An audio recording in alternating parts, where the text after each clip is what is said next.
Well, hello. Hello, everyone. And welcome back to the Great Ace Chronicles.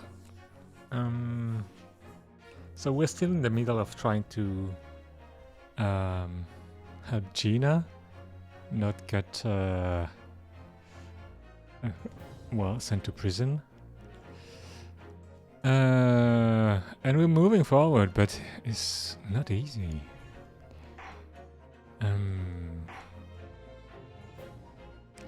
And yesterday we had a very hard choice to make. Do we have Gina testify or not? I have to say that if we can we even get it wrong? Because the game is linear, so I don't think. I think she has to testify.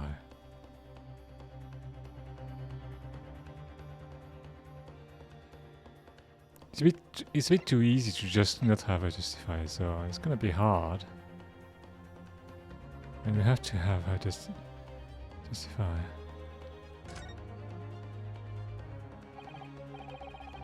My lord, the defense would like to make a proposal. Oh, what proposal, counsel? While the court awaits the arrival of Mr. McGildy's small box, I would like to call the defendant, Miss Gina Lestrade, to the witness stand. The defendant? To what end? It's to do with the various articles deposited at Windybanks by Mr. McGildy, my lord. Mr. Lestrade has information relating to them.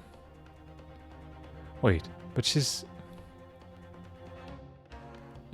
the accused. She's a defendant, so I don't know. I don't know how they're gonna take what she has to say. She needs to have proof. I believe it would be beneficial for the court to hear what she has to say. It will prove the significance of the articles in question, once and for all. Well, things are becoming interesting. I presume you've considered the implications of the testimony you're proposing? In particular, the impact it would have on the accused's standing, and indeed your own. I have. Lord Francis, would you care to explain that last remark? The prosecution accepts the defense's proposal. I move to interrupt the cross-examination of the current witness and hear from the accused herself. Very well then, if you have no objection. So, the court will now hear the testimony of the defendant, Miss Gina Lestrade. Your witnesses currently in the stand may step down until further notice.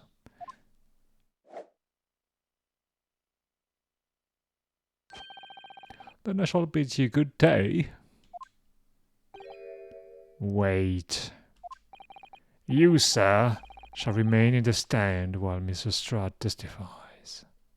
Ooh. Not so fast. As you wish. Alright then, Gina, it's time.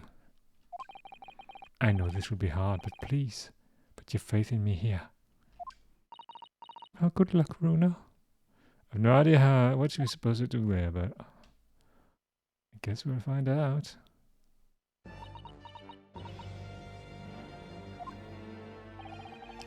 The articles that Mr. McGildy had deposited in Windybank's pawnbrokery are intimately related to the omnibus case, the trial of which was heard in this courtroom 2 months ago. Yes, and I remember this young lady being brought before me in that trial as well. Good memory, sir. That's right, my lord. Her testimony helped to establish the innocence of the defendant, Mr. McGildet.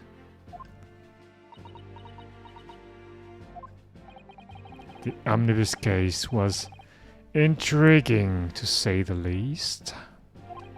And now here we all are again, the same players in that trial facing each other once more. A twist of fate, perhaps, my Nipponese friend.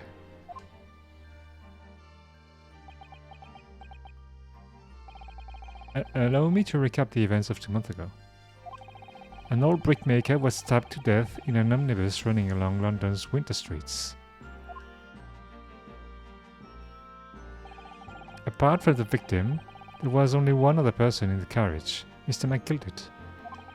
Naturally, he was the prime suspect for the murder. But as the trial progressed, another possibility emerged. That the murder in fact took place above the defendant's head on the roof deck, with the body then being dropped through the skylight into the carriage below. It was Mr. Strad whose testimony brought that possibility to light, like the photograph effect they made here.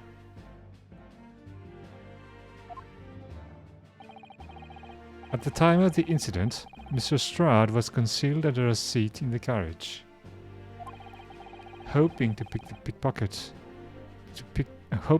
the pockets of unsuspecting passengers. Wait, how does that work? Because she hides in the compartment under the seat.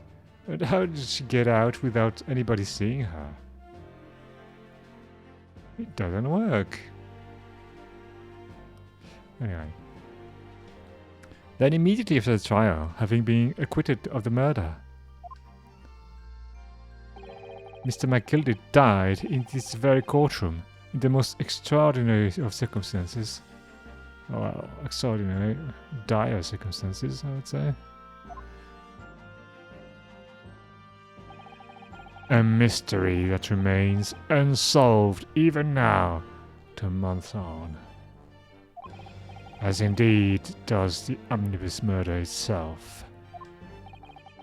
Be that as it may, I recall neither the disc nor this small box being mentioned in the course of those proceedings. Mr. Strad.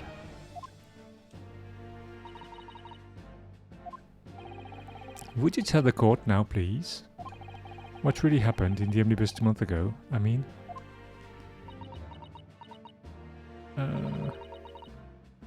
I know what you mean.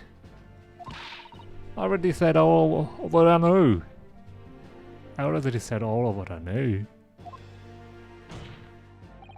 And what about everything you told us yesterday from inside your prison cell? Please, Mr. Strad, this is extremely important. But... Remember, little girl, if it transpired that you willfully withheld information in the trial 2 months ago, the Home Office will seek to prosecute you for perjury. And naturally, you will lose all credibility as a witness.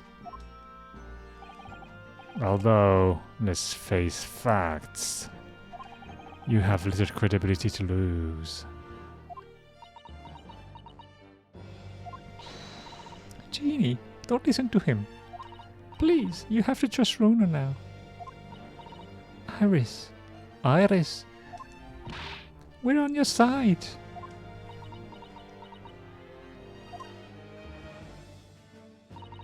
Alright then. I'll talk. Oh, it's the right choice, Gina. Well, it would seem that my learned friend is hell-bent on bringing the entire courtroom down about his ears. So be it. I must confess that I'm struggling to understand what on earth is happening here. However, it would appear that Mr. McGildet's pawned articles and that extraordinary case of the omnibus harbours secrets of which we have been hitherto unaware.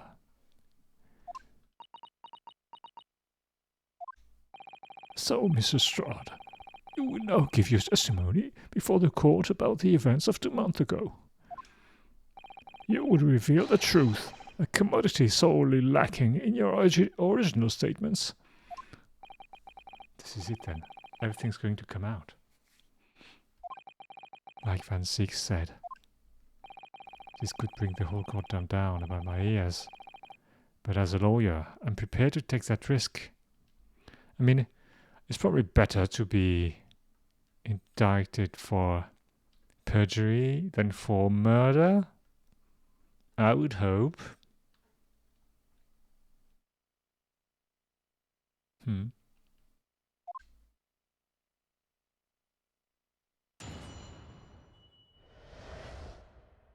Even though, I don't know. It's probably the case, but if you think about it, if you can get away with murder by lying, I mean, the whole system works if you don't lie, so the integrity of the system is more important than solving a murder case, I would say.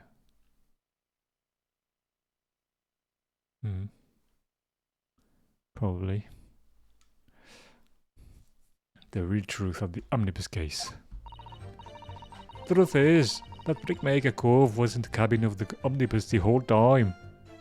When the Irishman dragged me out from under the seat, I saw the disc on the floor.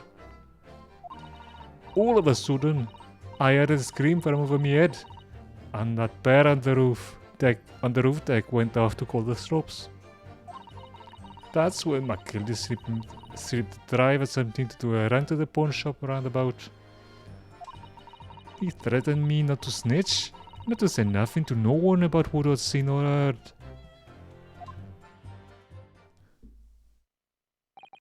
Oh, good grief, this is outrageous.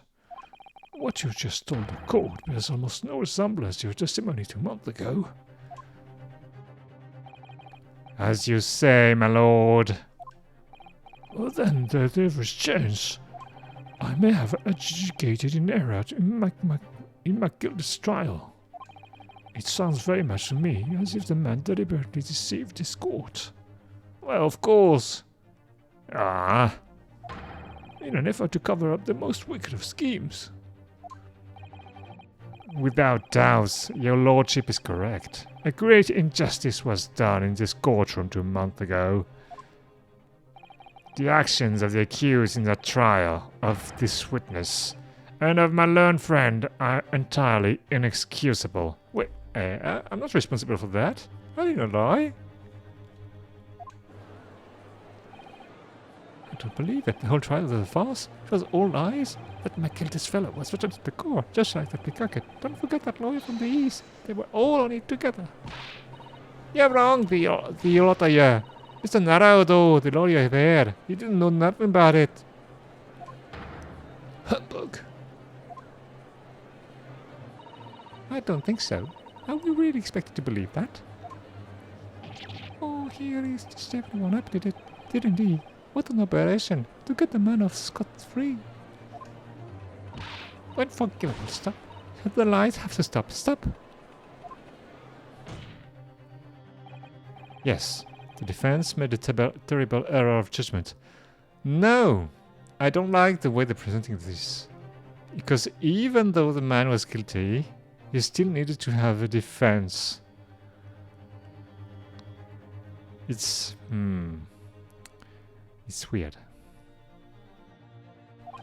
I intend to take full responsibility and suffer whatever consequences are deemed appropriate.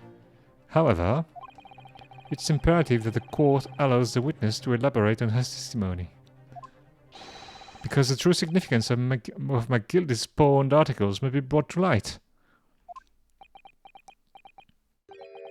Very well, my learned student friend. Given the depth of calamity you have just plunged yourself into, this may well be worth hearing. Well, certainly, this situation is utterly deplorable. Mr. Naruto. Yes, my lord. I will decide upon your fate following the conclusion of this trial. Wait, why are we... What have we done? What is the problem here? Of course, my lord. Blimey, Mr. Naruto.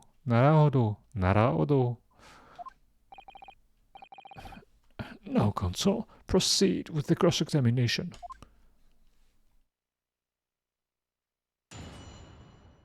Wait, I am doing the cross-examination? The truth is that Brickmaker Cove was in the cabin of the omnibus the whole time. And you were hiding in the cabin at the time as well, weren't you, Mr. Strad? If I remember rightly, in the storage compartment underneath one of the seats. So, was she in the seats? Yeah, that's right. It's black under there, so I can't see nothing at all. Now, in your testimony 2 months ago, I feel certain that you claimed Mr. McGildet was the sole passenger, did you not? False testimony, my lord. That's what he told me to say. What he told me I had to say. But it's important that you tell us the truth now. Were Mr. McGildet and the victim acquaintances?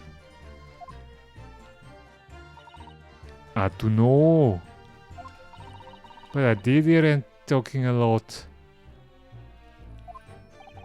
What were they talking about? Well, couldn't hear too well, but if I had to say, I think it was about money or something. They kept talking about buying and not buying. Perhaps business dealings of some kind? Well, anyway, they got louder and louder. It started to sound like a proper fight. I was pretty scared by then. I hardly dared to breathe. And then, all of a sudden, I heard the noise like someone keeling over on the floor. It was blooming loud and all. And I believe you let out an involuntary scream. Yeah. That's what gave me away. When the Irishman dragged me out from under the seat, I saw that disc on the floor. Was the disc you saw? This disc? Yeah, I reckon it probably was. It was right next to the cove lying on the floor. Could this disc have belonged to the victim, perhaps? I don't know, but McGildet picked it up pretty smartish. And then he sat the cove with the knife in his belly up on the seat. What did he say to you at the time? He told me not to say a word about what I'd seen or heard to no one. But the disc and all.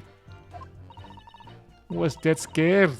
The way he was looking at me, I thought if I didn't go along with it, I'd get stuck with that knife too. Then he started asking me a lot of questions. Like what my name was and where I lived and that. He asked me about being a diver too. But after a while, what had happened in the carriage was noticed. Yeah, that's right. First there was that kind of rabbit noise. All of a sudden, I heard a scream from over my head, and that bear on the roof deck went off to call the slopes. There were 2 gentlemen occupying the seats on the roof deck, I believe. That's right. They must have looked down through the skylight and noticed the cove with the knife in his guts. When they screamed, the driver pulled up the oars and McGillet got me out of sight.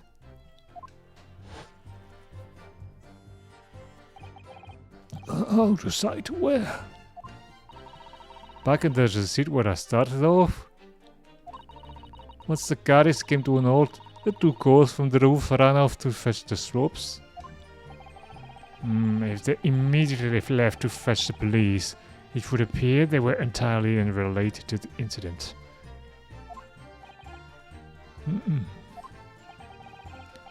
So that left McGilded, the driver, and you still at the scene. Yeah, only the driver didn't know what I was there because I wasn't the receipt. I had the cabin door open, and a voice from outside. Who was the driver? Yes. He also testified at the trial, I believe.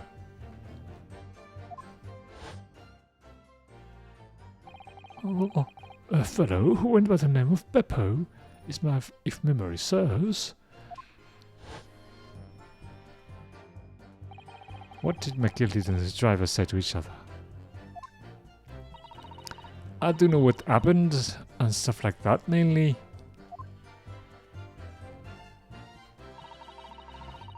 That's when McGilded slipped the driver sent him to run to the pawn shop around the boat.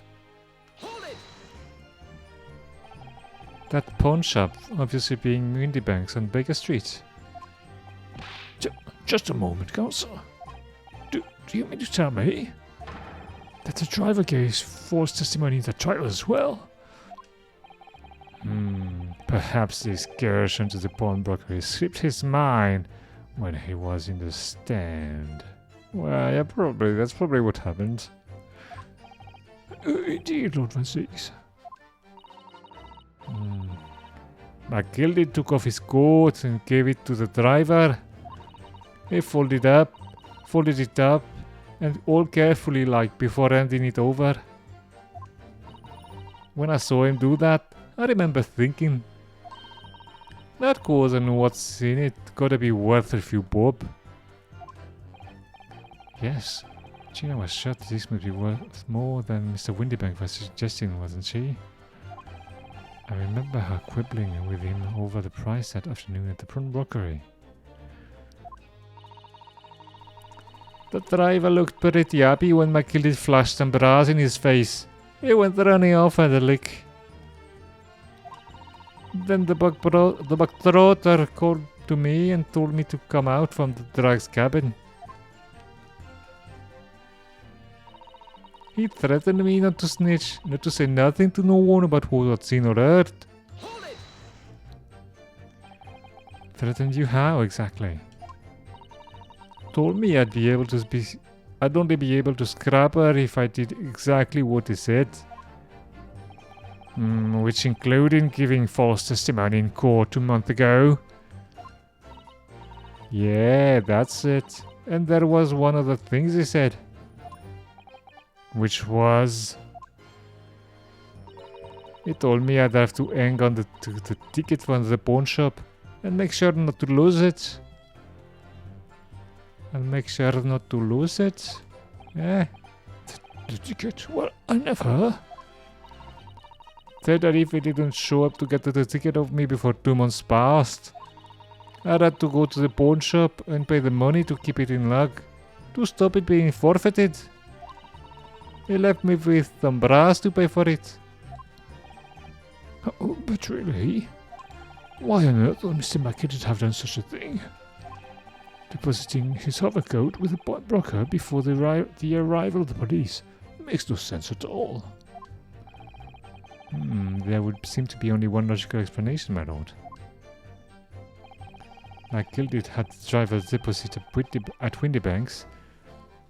What McGilded had a driver deposit at Windybanks was something he didn't want the police to see. Something very important that he needed to hide at all costs. Anyway, after that he let me go, so I legged it before the coppers showed up. Oh, well done, Gina. Can't have been easy to tell the truth like that. Oh, Jeannie's really put her faith in you, Runa. Yes, I do thank her. She'll have to face a charge of perjury once this trial is over. So I need to use the time we have now to get as much information out of her as possible. It's time to really go for it. Press her on every statement. I suppose I should. Oh, and another thing. What's that? What's that? Take a look at those two. Isn't it strange that they've been whispering to each other the entire time? Oh yes, that is strange. Looks like they're having a secret discussion about something. I'm not sure I'm completely comfortable with that. I wonder if there's anything I can do about it. Truth is that... Oh, okay.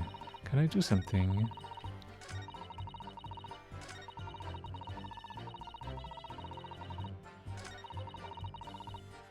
I did press R on everything. That doesn't mean not to snitch. Ah, I need to press R on the last statement. He threatened me not to snitch, to say nothing to no one about what was in the red. Threatened you how exactly? Oh, that's what we just heard. Okay.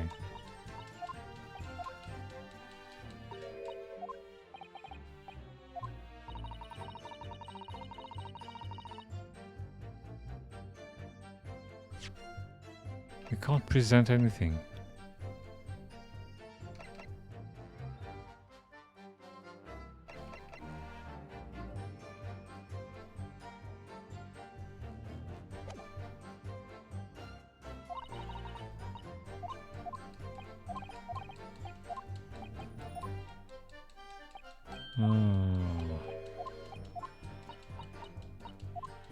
Let me go. Okay, what do I do now? Okay, blah, blah, blah, blah, blah. It's time to break the fight. Okay, what's that?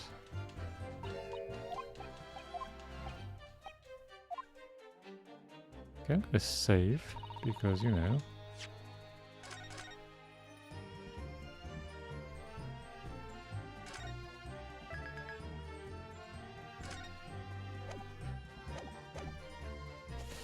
Okay, so what can we do? What do we have? I pressed R on everything already. Pawnbroker tickets for the box. The ticket for the code. Manuscript. The McGilded case notes. Oh. Victim found deceased on the last scheduled optimus of the death after a stab wound to the abdomen. Okay. Conviction was assured with 3 eyewitness testimonies. However, a surprise for fourth witness testimony resulted in acquittal due to insufficient evidence. Which isn't going to help us a lot. This morning's paper, which contains an article about government secret being leaked to foreign agencies. What was the report? Okay, the victim, the photograph, Gina, the music disc, the third bullet. I don't know.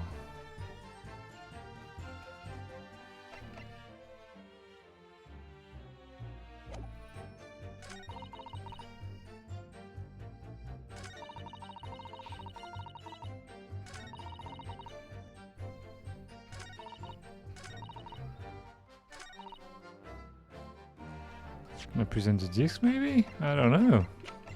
Does he so, is there any point to that?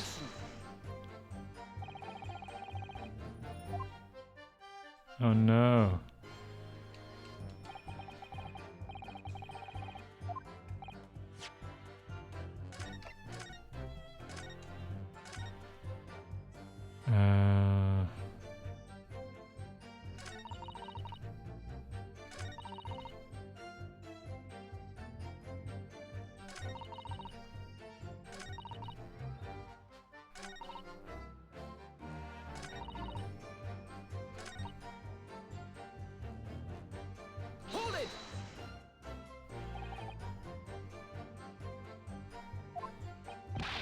Small concentration. D1.6.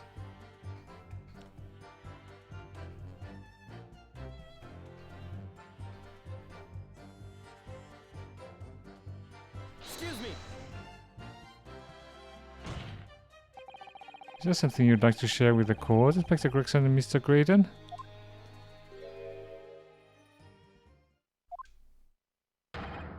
Inspector! Mr. Graydon! What? Blimey, he's trying to give me a heart attack? You have been whispering to each other for quite some time now. Tell us, what is the discussion about? A discussion with this fellow? Pull the other one, sunshine. You think I've got anything to talk about with shady gents like this? With a shady gent like this? And I have nothing to say to the uncouth detective after he deprived me of that disc that was rightfully mine. But they've clearly been talking the entire time I've been cross-examining Gina. It's as if they've been negotiating.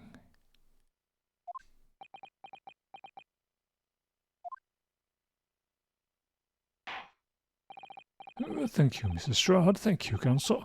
I've heard enough. I believe we now have a reasonable understanding of what actually transpired on the omnibus. It would appear that on that night 2 months ago, a negotiation was taking place on the omnibus. A negotiation concerning this disc. However, matters did not run smoothly.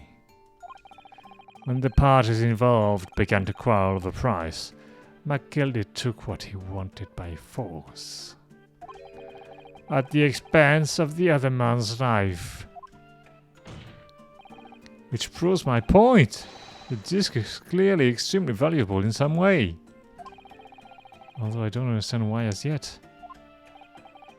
And 2 days ago, precisely 2 months after the omnibus incident, McGildy's coat and its content were due to be forfeited.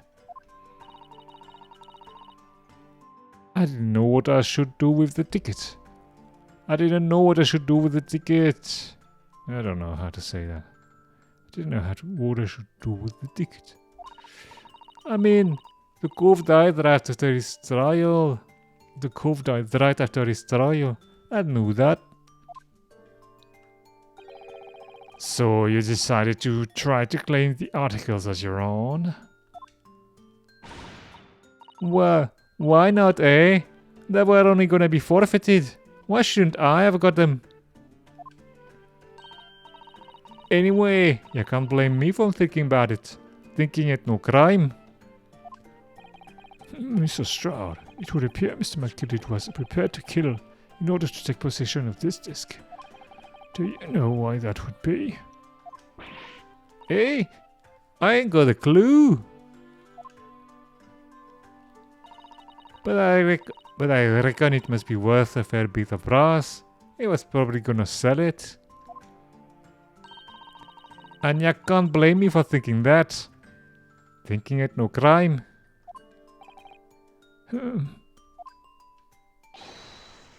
My lord. Wait, who's talking? The evidence your lordship requested has been located and is ready for the court inspection, sir.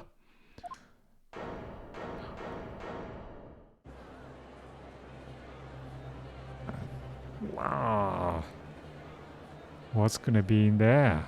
Well, nothing. The mysterious seated box deposited by McGildy 2 months ago. There's no doubt in my mind it's a key piece in this far-reaching puzzle.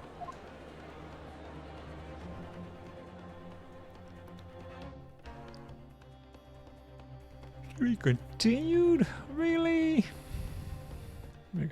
How many parts are there in this case? My God.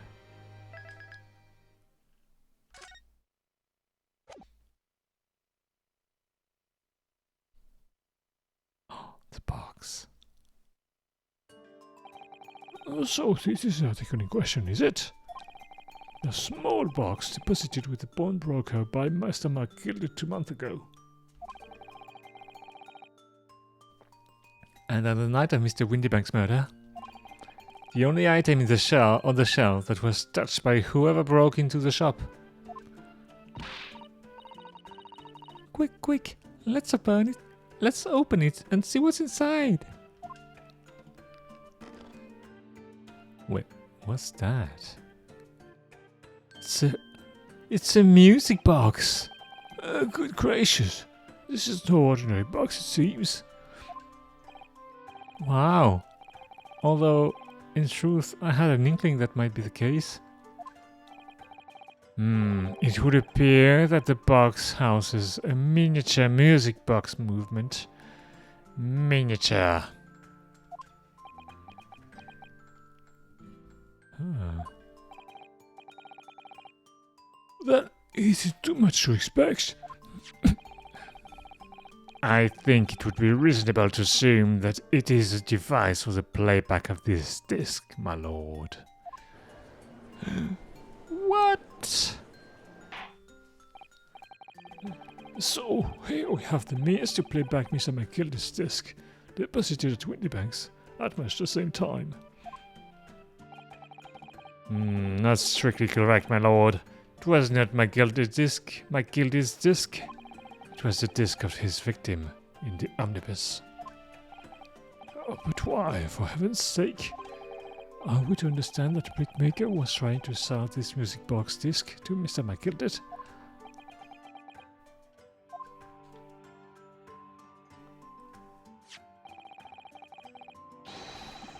I believe the answer would become clear if we listen to the music on the disc, my lord.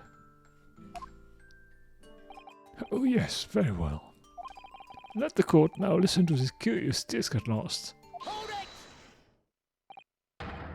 Wait, my lord. Wait, what? Good grief, what is the meaning of this, Inspector?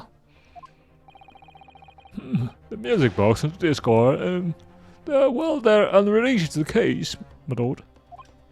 No need to spoil the somber atmosphere in the courtroom with some silly bit of music. Objection. This disc may very well have motivated the culprit in this case to commit murder. Clearly, there's every chance that it's fundamentally important to understanding what happened. The prosecution has no objection.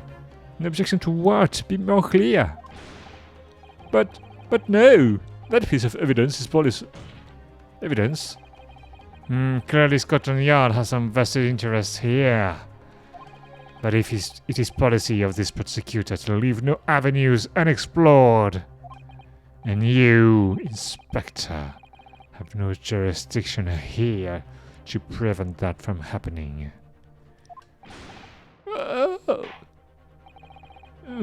No further delays, please. Play the disc. Wow. What's gonna be on the disc?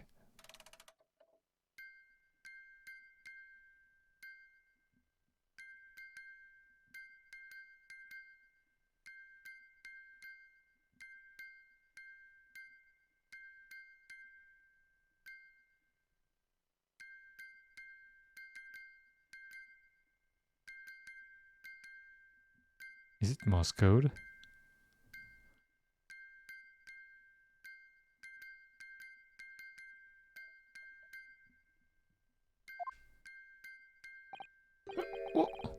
What on earth? That's certainly not what I would call music. No. Oh, but the operator. Chair number 5, she's gonna tell us what it says. That's why this guy, he's a communication officer. It's just the same note playing over and over again in an irregular sequence.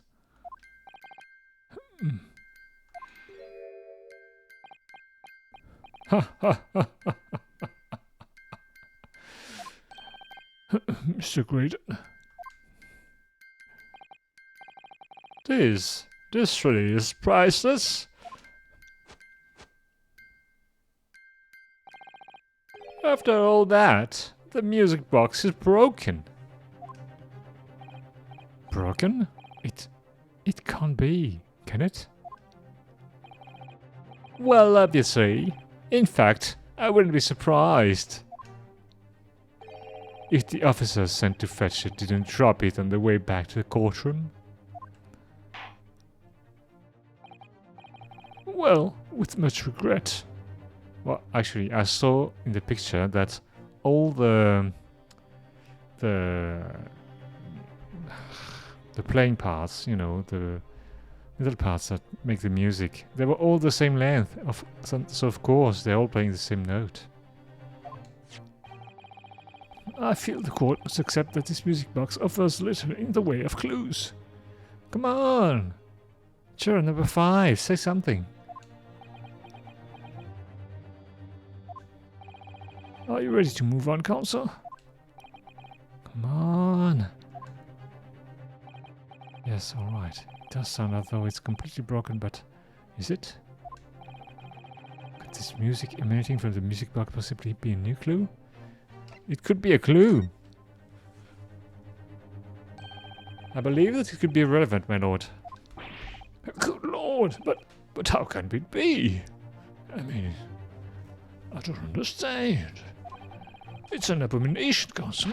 Mere noise. I fail to see how it can have any meaning whatsoever. It does sound strange, I agree, but there's one thing bothering me. While Graydon stands there chortling victoriously, the inspector beside him has a rather telling expression in his face. It's as if Gregson recognizes the sound, as if he's familiar with it somehow. And that's making him appear extremely on edge. If that's the stance of the defense, my Nepalese friend, answer me this.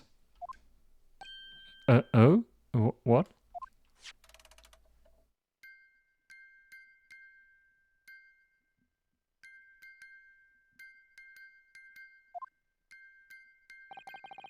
Just what relevance do you propose this woeful chiming has on this case?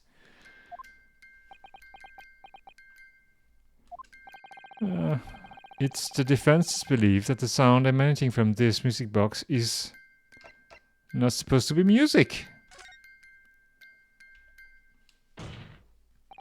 Just because this is a music box, it doesn't necessarily mean the sound we are hearing are music.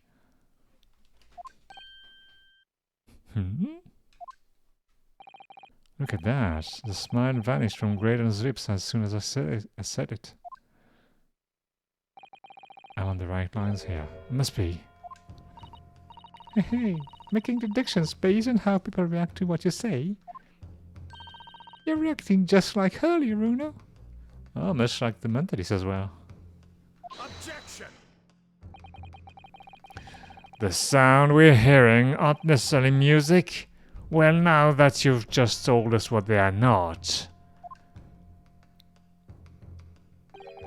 I'm sure the court would like to hear what they are. To enlighten us, my Nepalese friend. Surely you have an idea in mind, because if not, it will be the death of your ill-formed argument. Exactly. The music box is clearly broken. Refusing to accept that fact is pure foolishness. Oh, they've got me. I don't know what the answer is yet.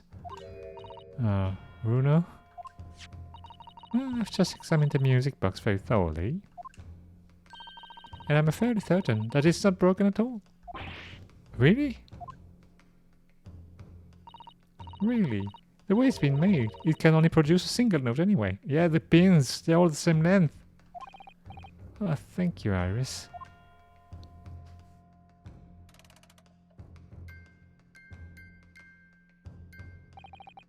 Alright, well, if the music box isn't broken,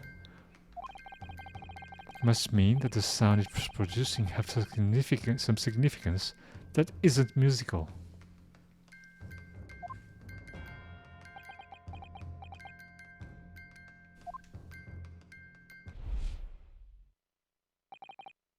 Ah, could it be? Is that what these sounds are? Something just struck me, Bruno. I feel like recently, in the past few hours even, I've heard another sound very much like the one this music box makes.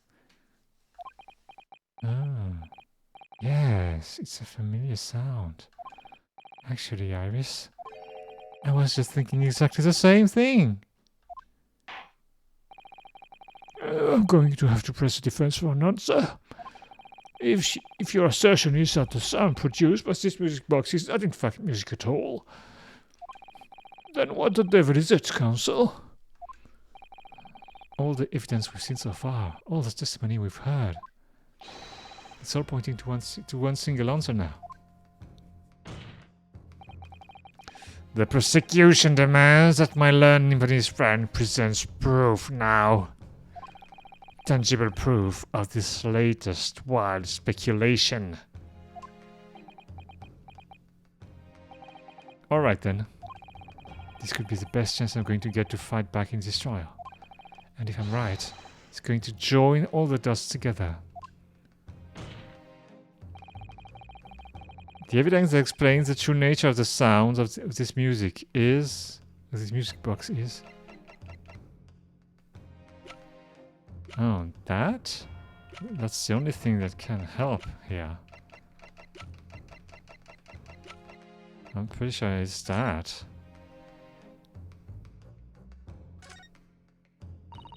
There's such a little story right down the front page as well, look. Ministry mode. Classified secrets may have been leaked overseas from Ministry of Justice. For a 10-year-old, Iris certainly has finger on the pulse of the world news.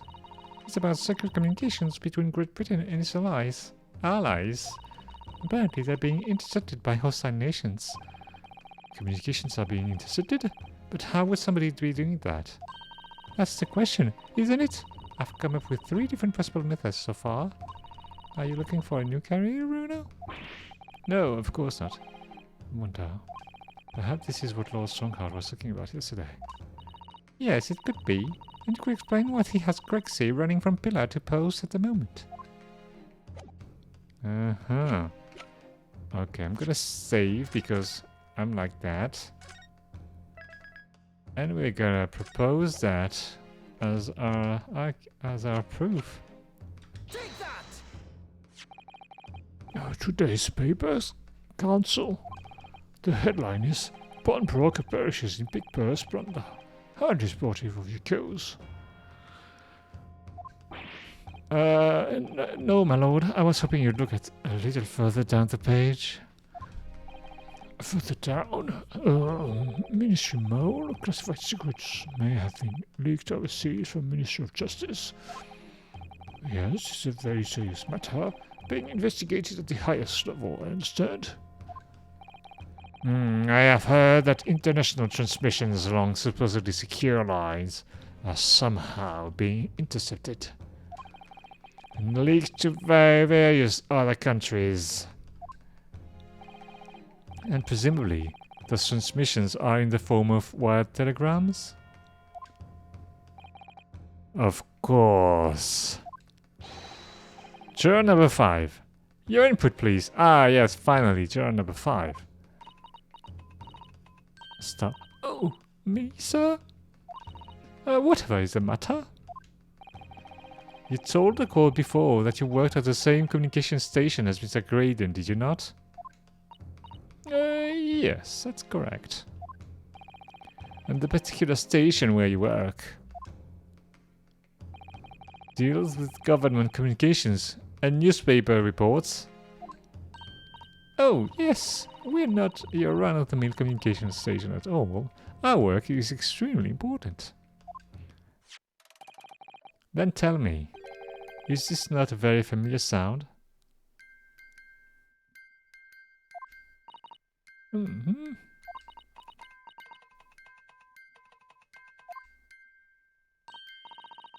You don't mean to say, is it? That's right, madam. It bears more than a passing resemblance to the sound made by your telegraph machine as you tap it. I believe it's called Morse code? But I don't believe it. Now correct me if I'm wrong, But when it comes to leaking telegrams from government departments, there could be nobody more perfectly placed than a highly skilled communications officer. Oh. Are you suggesting that the music box disc contains stolen government secrets in Morse code?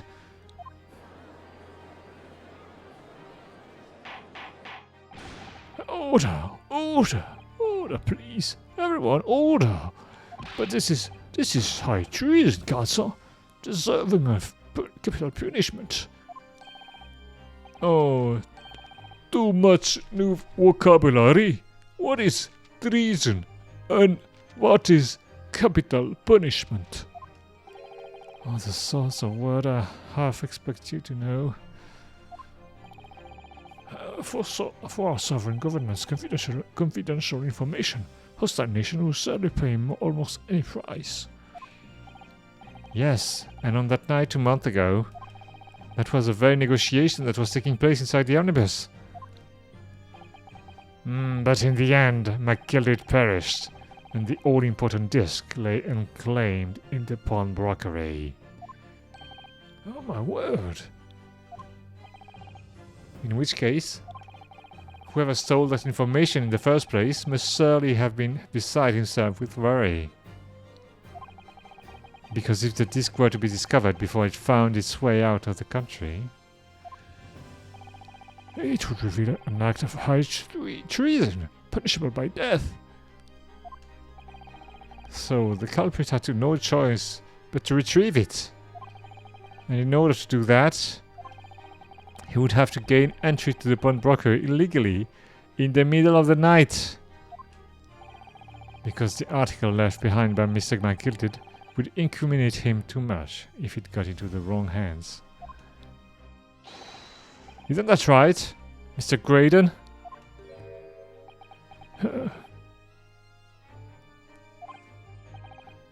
You think I've been stealing government secrets? Preposterous. Absolutely preposterous. So, in response to the defense's accusations, you claim complete innocence, do you? Well, of course I do. I've had to stand here in silence while that pretentious foreign lawyer has been prattling away. Objection! Then by all means, counter the charges, sir. Ooh, Van Zeeks. Oh. The prosecution demands the witness testifies in response to the accusation brought by the defense. Delighted, I'm sure. The witness is reminded that the crime under scrutiny in this trial is the murder of the pawnbroker, Mr. Windybank. That being a most flagitious offence, for which the law of this land sanctions a capital punishment. But the heinous act of high treason is no less serious a crime. I urge you to bear in mind that, testifying, Mr. Graydon. Between a rock and a hard place, eh? So then... What? Wait, what? Wait, what? What? The Skulkins? What? What's going on? Oh, yeah, I gotta let us have a rabbit and a board here, Governor. We've got things to say. We got things to say. I beg your pardon? Who do you think you are? Who do you think you are? Name's Nurse Skulkin. Occupation is professional body. Oh, name's Ringo Skulkin. But we ain't bodies enough to sell out our motherland. That's right. We're what they call the Three Skulking Brothers. What? Is he part of the gang?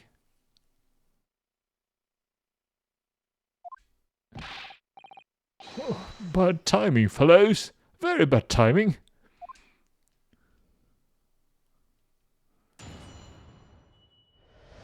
Wait, what? What was that? What? A mere communications officer can possibly steal confidential government information. Besides, the sounds produced by that music box aren't even Morse code. It was some low-class brickmaker negotiating with McGilded anyway, was it not? I've no relation to the man. Oh, look! All we done is break into the golf the other night like Walt told us to do. Oh, if we'd known there was dodgy government secrets involved, we wouldn't have touched it. Huh? We didn't know.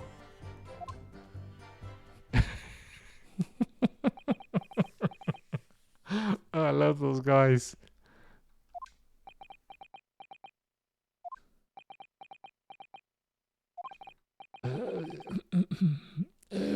Mr. Skulkin. Oh, one Mr. Do Gardner. What's up? What's up? Do I take it that you do now admit to the crime? That on the night in question, you did indeed gain entry to the premises illegally. And moreover, you did so as a party of three, in collaboration with Mr. Graydon here.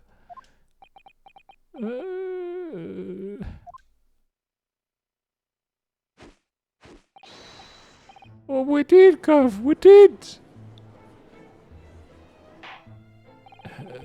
Quieten down, please. What say you to that, Mr. Graydon? I have no idea what these two ruffians are referring to. Ruffians.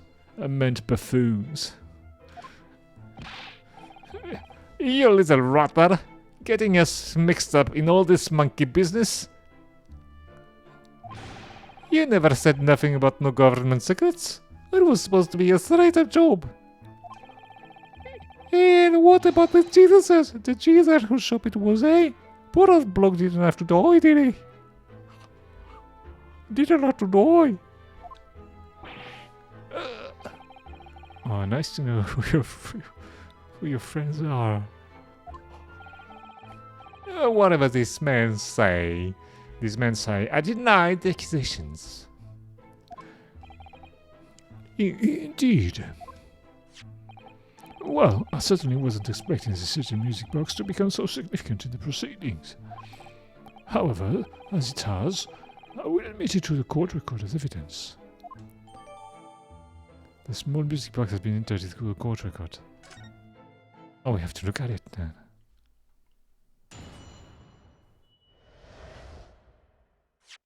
We need to look at the court records. The box. Come on now. I want to see the box.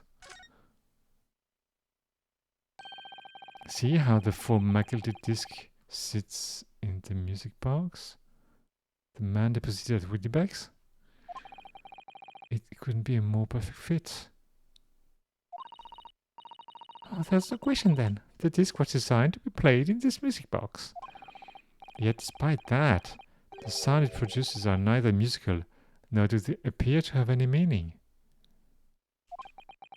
It just doesn't make any sense.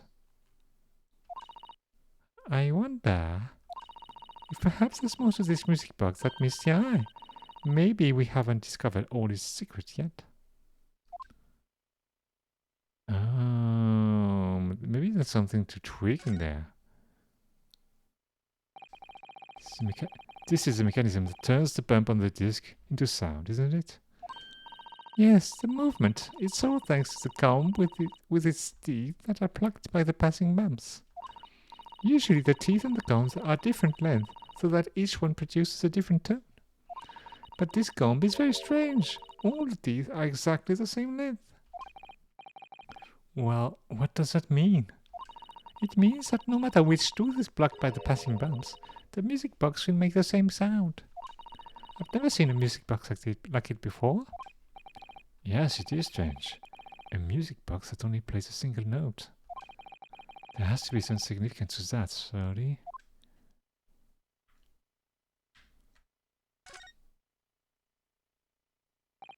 This is a mechanism that turns the bumps to this. Oh, that's already. Right, okay.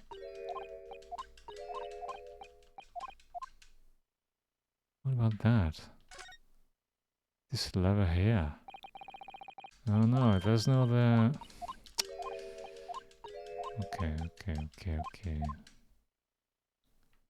There's something else in the box. There's a button here. That's a button here. Oh. What is it, Rono? I've just noticed something about this music box. It looks like the bottom of it opens up as well. Oh, you're right. Well, come on then. What are you waiting for? Let's open it. All right then. Here goes. Look at that. There's another movement on the underside. So, does that mean you can set another disc to play back on this side? Yes, I think so. And it looks like the two movements are linked together. You have to have two discs at the same time. But where's the other one?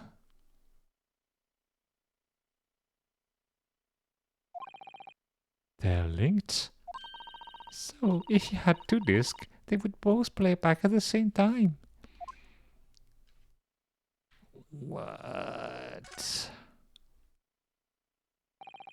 Who'd have thought there would be a second movement on the underside of the box? And this movement is like the other one. The gum teeth are all the same length. So this movement also only produces a single tone, like the other one. Yes, it must do. Except that the length of the teeth on the two gums isn't the same. So the single tone produced by this movement will be different to the single tone we've already heard. What?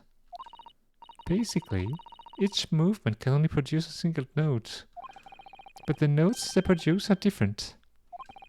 A music box that can only play two tones. It's very weird.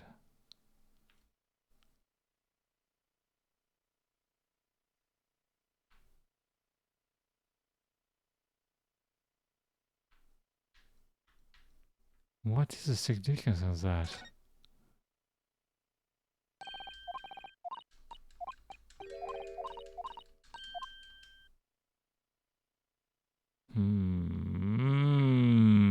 I'm quite curious. I wanna.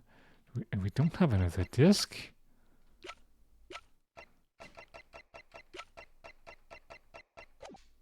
I'm gonna save because, you know.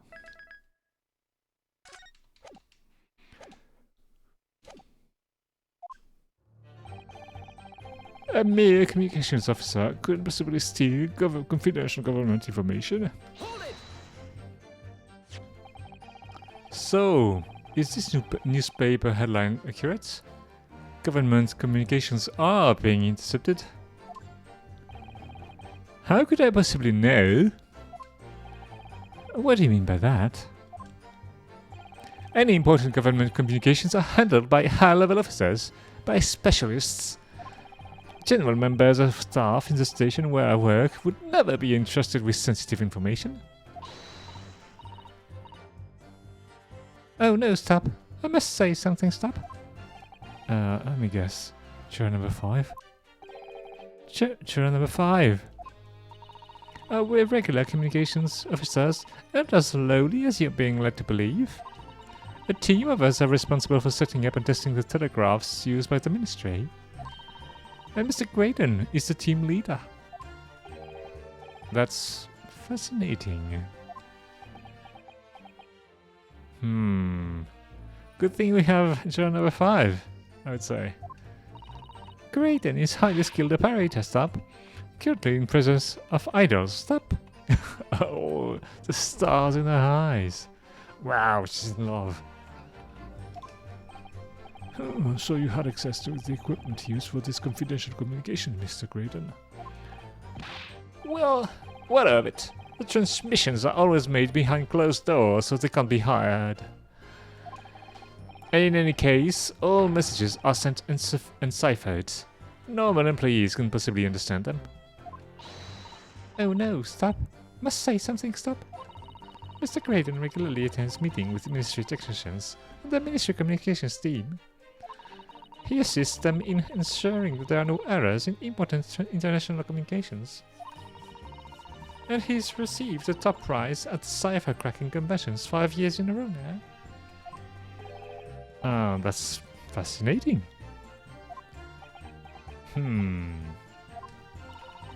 Oh great, and he's highly skilled operator, stop. Currently in prison's vital stop.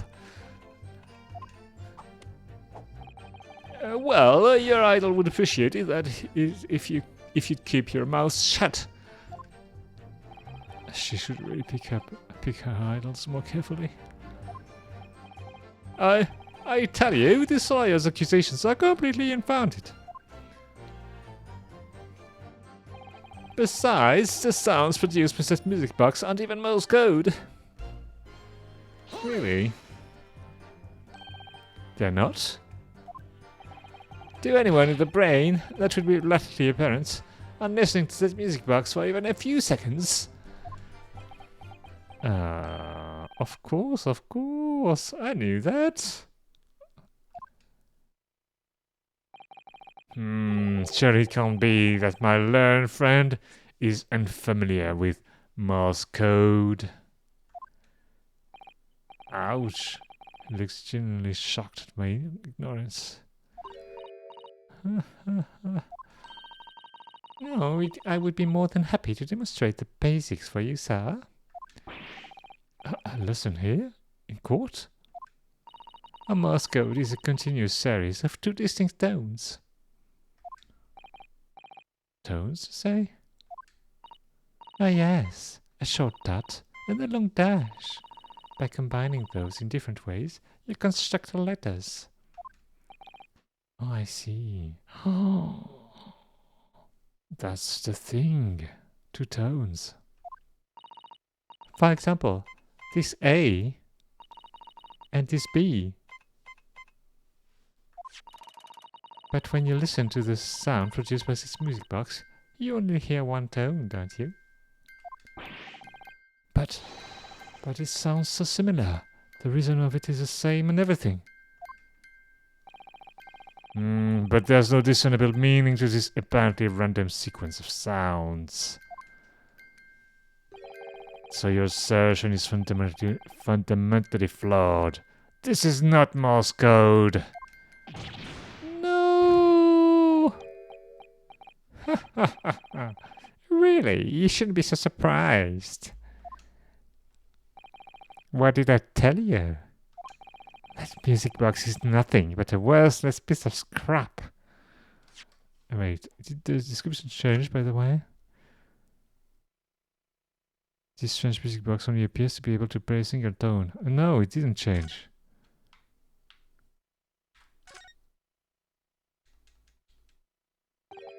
Oh, what is this one? Okay, you're right, welcome.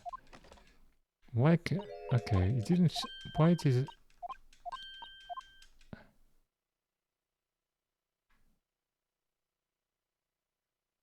The description didn't change.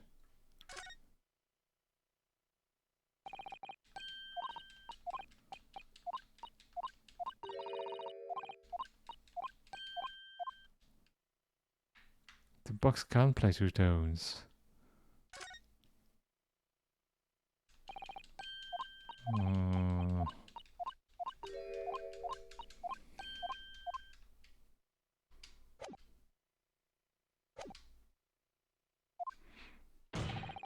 And perhaps you might consider studying your subject matter before casting an aspersion in its future. Stop. Nothing to say, but stop. Oh, it's so frustrating, isn't it? Iris? I mean, use the government secrets were somehow being leaked using the music box. So many other things slot into place so nicely. Could there still be something I haven't considered? Would it really be impossible to use this music box somehow to play back Morse code? No!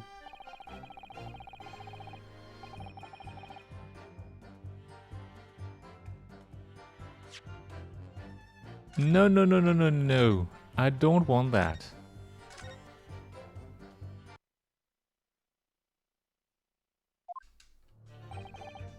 Hold it! Okay. Blah, blah, blah, blah, blah. Well, okay, we've... Come on now. Why does it add some choices really at the worst moment?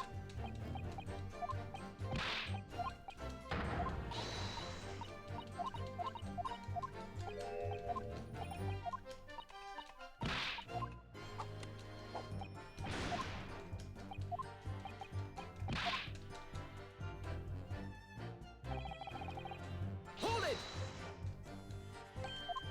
They're not to the brain, okay. Of course.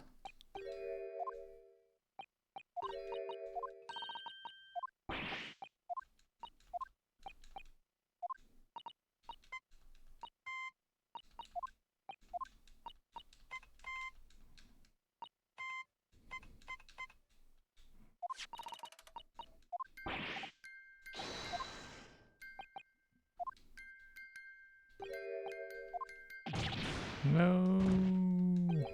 Ha ha ha ha, really shouldn't be so surprised.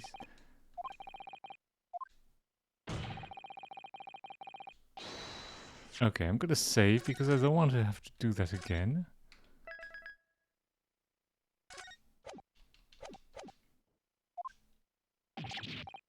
Stop. Oh, it's so frustrating, isn't it? Okay, I mean, okay. Many other things will start into place so nicely. Could there still be something I haven't considered? Would it really be impossible to use this music box and how to play back Morse code? Give it a try. For now, it's not good. There's still every possibility that this music box was instrumental in the leaking of government secrets. That's the belief of the defense, at least. Objection! Does it please you in some way, my nippy's friend, to repeat the same line of argument ad infinitum? It's already been established that to be Morse code, 2 tones are required. Dots and dashes. Yes, I'm well aware of that. Then what? Well, it would appear the defense has a hypothesis to put forward. You had better present your idea at once, Counsel. How do you propose that the music box, which appears to produce only a second tone, could have been used to cipher secret message into Morse code? Aha! There it goes. Got it! Yes! This is it then. Huh? It appears you know what's coming, Counsel. Clearly, that was an answer given in desperation by one floundering. What? No! Wait. Did I have to press the button?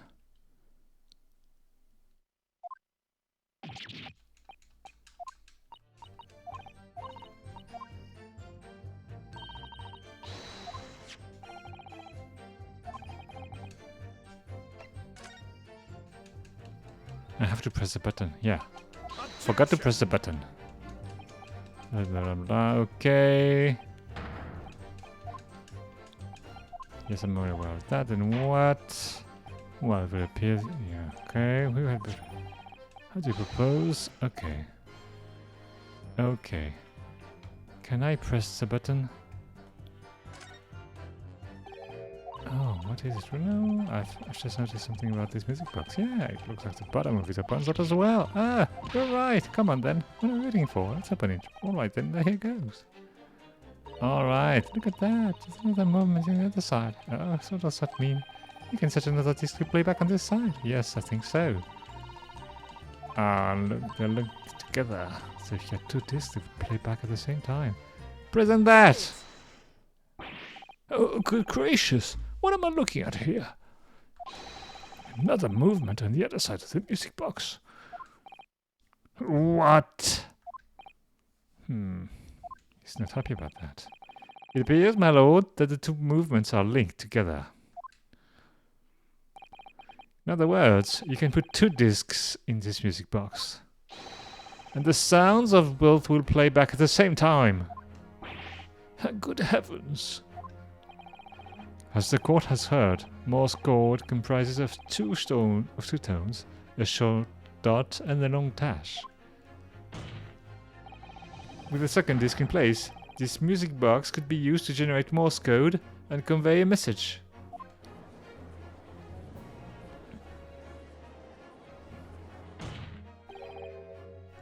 This is beyond a joke. I'm sorry? This poor excuse for a lawyer has absolutely no evidence to support his claims. Though of course, if my learned friend were able to present the court with a second disc, that would be another matter. Well, I can't at the moment.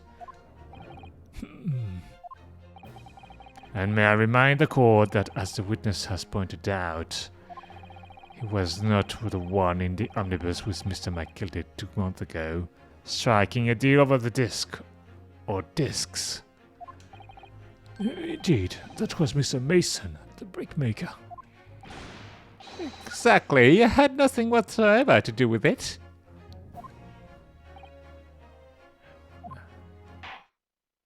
Though it has holes, I must admit the argument presented by the defense has much promise.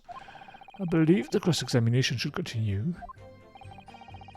Well, the link between Graydon and the victim of the omnibus case must be there somewhere. But I haven't found it yet. Oh dear, it looks like you need to give your argument more strength, Bruno. You would reiterate your testimony if you please, Mr. Graydon. If I must, though I maintain exactly what I did at the start of this pointless cross-examination.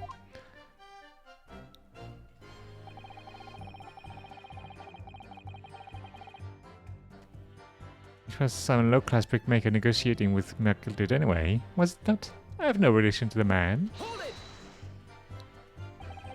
So 2 months ago in that omnibus, McGildy killed the brickmaker and stole the disc. Mr. Mason was a single man with almost nothing to his name. It seems he lived in an artisan quarter some years ago, but people there remember little about him. That doesn't make much sense though, does it? How would a humble brickmaker come to acquire secret government information? How indeed? There must have been somebody else involved behind the scene in all of this. Somebody who acquired the disc and gave it to Mr. Mason, in order to take it to the meeting with Mr. McGildy and negotiate a deal. A deal. Dear me. You may have it in for me. Have it in for me, sir. But I assure you, I have far more class than that. An old brickmaker from an artisan quarter and this well-to-do communications officer. If only I could find some evidence to link the two of them together. The hat?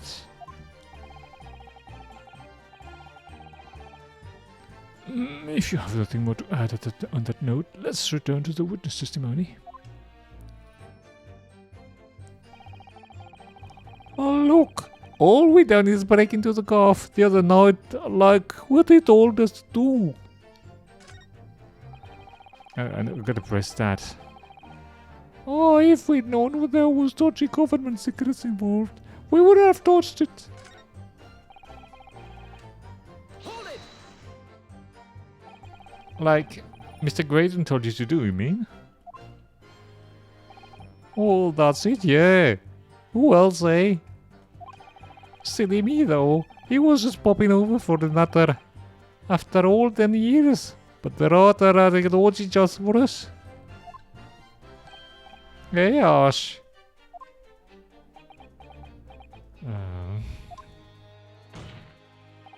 Let me stop you there, Mr. Skulkin. After all them years, you say? Do you mean to tell me that Mr. Graydon is an acquaintance of yours? Oh, we're the social kind of baddies, you know. Sure, that's a Graydon and old China. Excuse me. Is something wrong, Mr. Skulkin? Eh? No, the other Mr. Skulkin. What? Oh, me? When your brother was testifying just now, he said something that seemed to cause you that seemed to cause you to react. Oh, I was just remembering the old days, that's all. We used to have a right old laugh together way back when. Together? With Mr. Graydon, you mean? Oh yeah, we was, I mean. Yeah, look at him now. In his fancy whistle and flute. When you were in Adam and Eve it. But when he was younger, he was from the poor part of town, just like us. Is that so? But he was always the leader one. He had the brains. He had the savvy. And he was coming up with smart ideas like what would never have gone through our heads. Oh God, blimey, ain't that the truth? Remember Milverton and Skulkin's milk run? That was a corker, eh? Save it until after the trial. Your reminiscing has no place in this courtroom. And neither does your fruit. Oi! The geezer asked us a question, didn't he? And we was answering. Yeah, we ain't done nothing wrong. Nevertheless, the court is not prepared to accompany you on your trip down memory lane. Counsel, can we turn our attention back to the testimony, please? I don't know. Could that sentimental story be relevant somehow? Add it to the testimony, yeah. My lord. Yes, counsel. Brother's last sentimental statement could hold vital information relating to this case. Very well, counsel. I will permit the brothers to supplement their testimony with that detail. Briefly, I hasten to add. Say no more! A skulkin's never a skulkin! Oh, Milverton and Skulkin, milk and run. Gore, them were the days. Wait, what?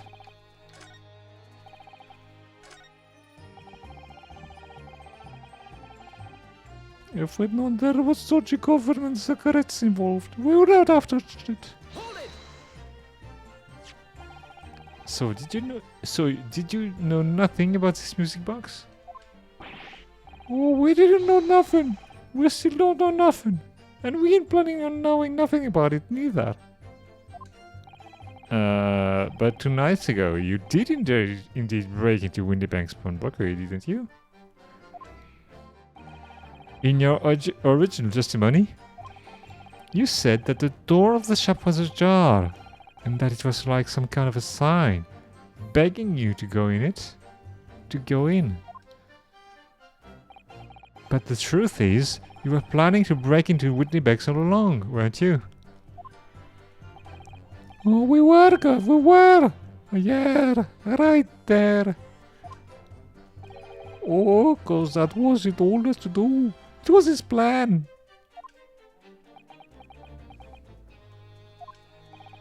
And why was it Mr. Graydon's plan to break into Windybank that night?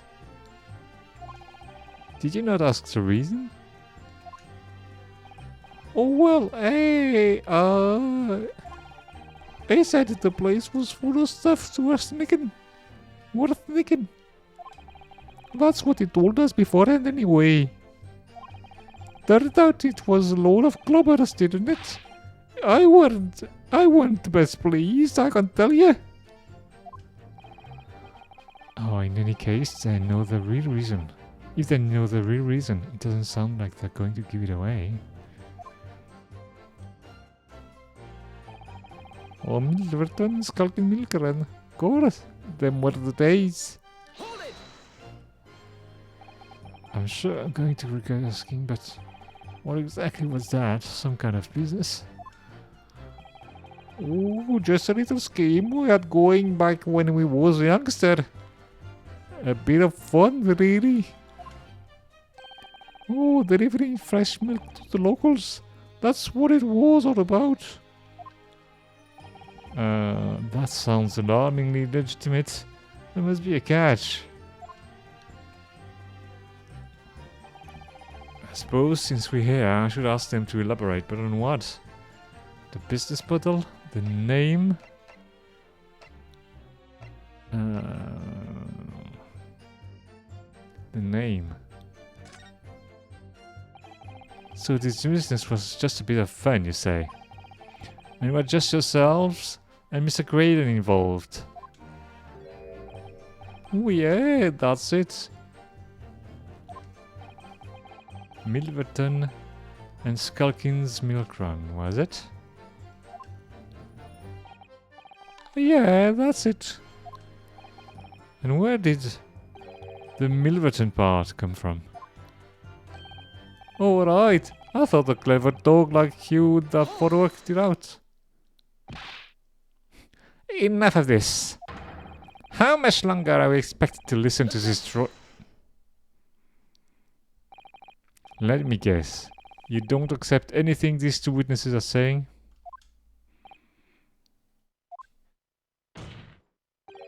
Tell me, why is it that it was only at the mention of the name Milverton that you decided to interject?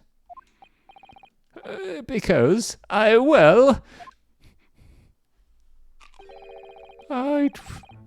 weren't the happiest of homes that one came from. Oh, it weren't the happiest of homes that one came from. Yeah, his old man was struggling for money so much. His wife walked out on him. Oh, she took the name Graydon then, see? But Ash will always be Milverton to us. Milverton? So that used to be your surname, did it? Of course not. This is old Buncombe. I've been a Graydon since I was born. Do you really think you can rely on the testimony of those two thieves? You're a communications officer attached to the civil service.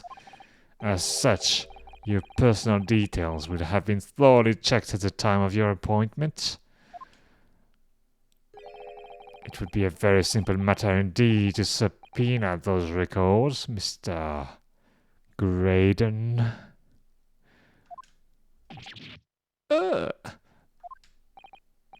Well, it would appear that Mr. and Mr. Skulkin's testimony has been reliable for once. You were born Ashley Milverton, then? Is that correct? Very well, yes. So Ashley Graydon was once Ashley Milverton. That information could change things and to turn out to be extremely important. Wait. What?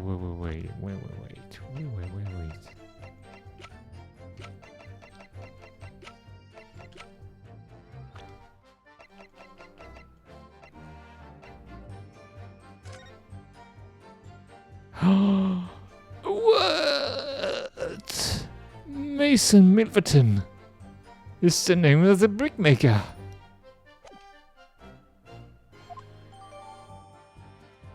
Ashley Graydon's personal profile has been updated in the court record. What? All of a sudden, we seem to be up to our necks in a serious matter of national security. Although all this talk about interception of secret government messages is still just conjecture at this stage. Oh, it would explain a number of things, though, wouldn't it? Wouldn't it? The negotiation Ginny overheard on the omnibus 2 months ago, and the break-in at Windybanks. But the trouble is, it wasn't Mr. Graydon and the omnibus with Mr. McGildet. No, that was Mr. Mason, the brickmaker, who was so horribly murdered. If only there was some link between the two men somehow. I know, but Mr. Graydon's testimony seemed to be as watertight as ever. I wonder if the kid was making headway with the cross-examination here could be those two brothers. Oh, indeed it would.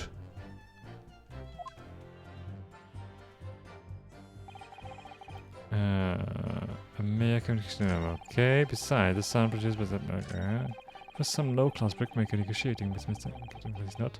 I have no relation to the man. I'm gonna present you.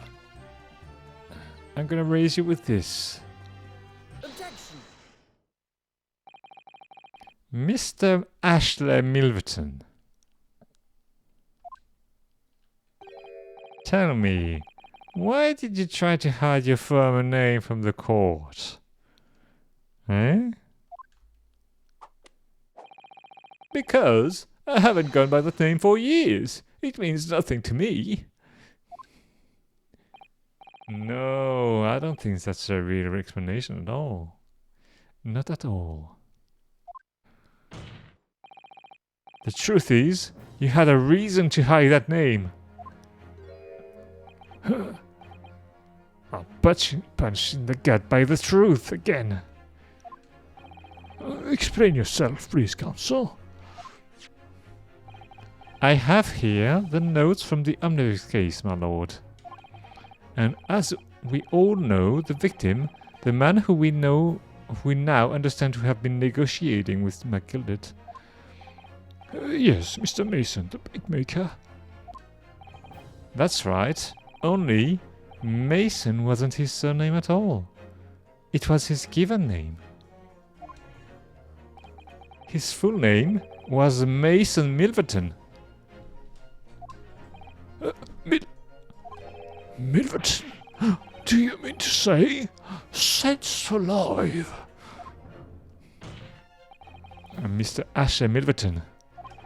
Is it not the case that the brickmaker, Mr. Mason Milverton, was your father? Is he the guy who burned McGildet? Oh, I don't. As I believe I mentioned earlier, your family history would have been thoroughly checked when you joined the civil service. And it really would take no time at all for the court to subpoena those records. The truth is, you have been illegally acquiring highly confidential government information and selling it to Mike Gilded in collaboration with your father.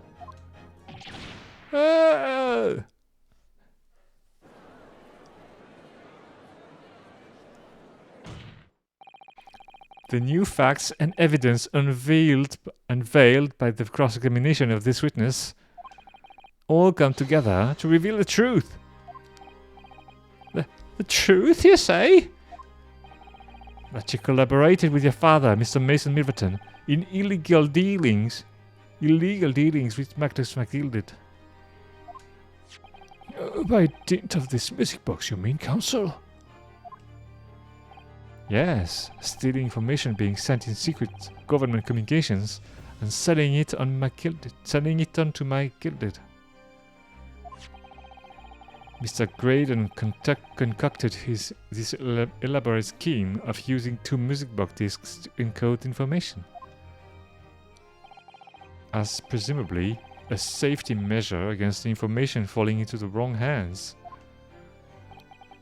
And a very effective one. I shouldn't have given the scheme credence whatsoever. But the deal with McKilted went sour, and the brickmaker met his end. Yes, but before he was arrested, McKilted managed to temporarily dispose of the stolen disc at the pawnbroker.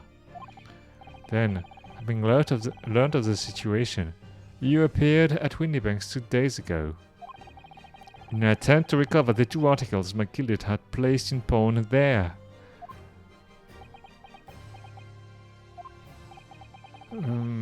But that attempt failed. One of the discs was seized by the police, and the other you never found. So that same night, you enlisted the help of the Skulkin brothers and broke into the pawnbrokery. This time, determined to recover the second disc. Are you suggesting that the second disc was inside the music box? Eh?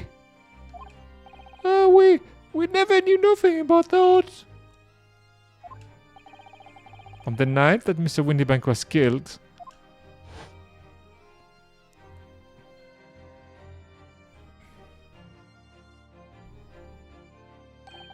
the intruder of the pawnbrokery touched one item, and one item alone, the music box.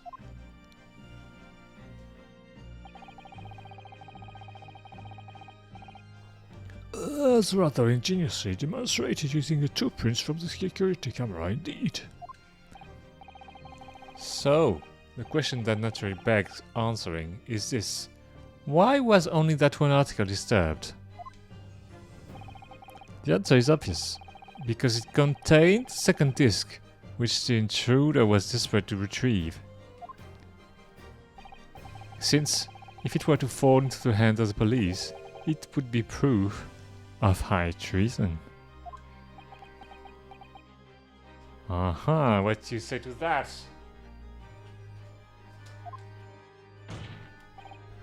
Well, Mr. Graydon, do you deny that all of this actually began on that fateful night 2 months ago?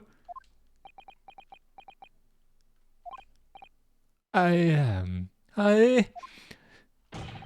refuse to accept any of this nonsense.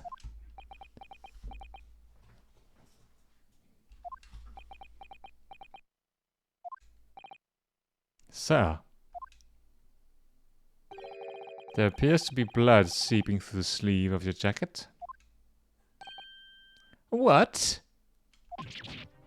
2 nights ago. We know that 3 shots were fired at the scene of the crime in Windybank's pawnbrokery. One took the life of the pawnbroker himself. One struck the pouch around Mr. Sholmes' waist. And the final bullet struck the calendar on the wall of the shop, having first pierced the arm of one of the intruders. Mr. Graydon, that wound on your arms that you seem to be trying to hide, it's a bullet wound, isn't it?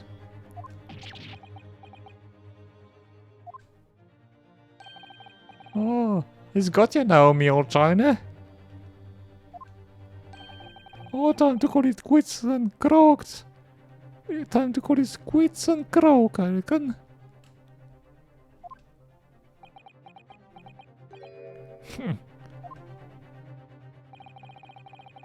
Don't acknowledge my presence there under any circumstances whatsoever. Those were my terms, remember? And I paid you handsomely to comply. Clearly, I was a fool to think I could trust some common backslum thieves. Fine, I admit it. I was there in Windybanks that night. I paid this pair 10 guineas to accompany me.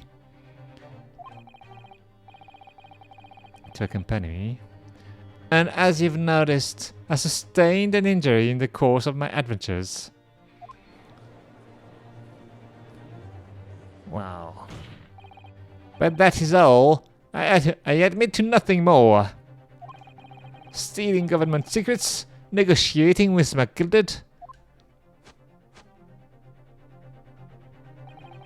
As God is my witness, I'm sure I recall nothing of the sort. It's not going to go down without a fight. Not until I can show hard evidence, I suppose. Nevertheless, the defense has now established a crucial fact. Which is... Well, we know that one bullet was fired from each of the two firearms we have in evidence. The bullet from the Skulkin brothers' gun hit the pouch around Mr. Shaw's waist. And the bullet from Mr. Winterbank's gun clearly must have been the one that caught Mr. Graydon on the arm. Indeed it must. We can rule out the possibility that the man shot himself. And that leads us to only one conclusion. Mr. Windybank was shot by a third gun, which can only have been fired by the third intruder. Oh, goodness! Aha! Checkmate. That's right, Mr. Graydon.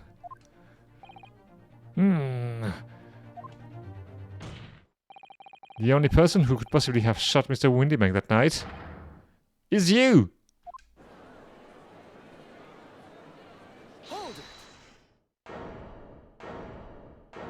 it. Huh?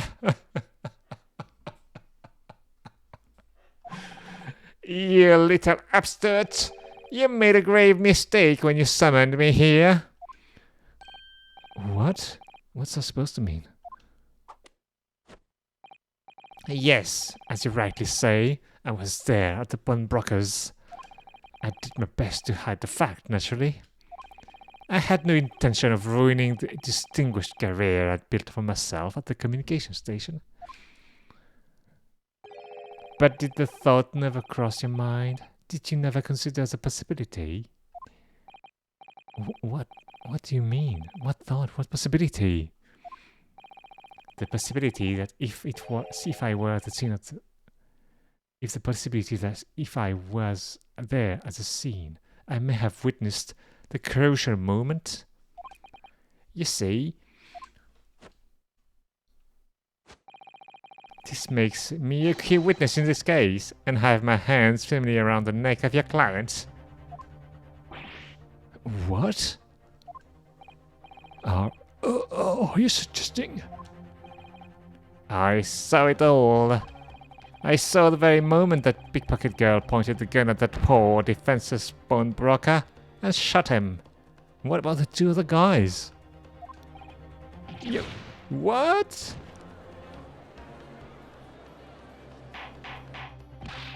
Order! Order! Order!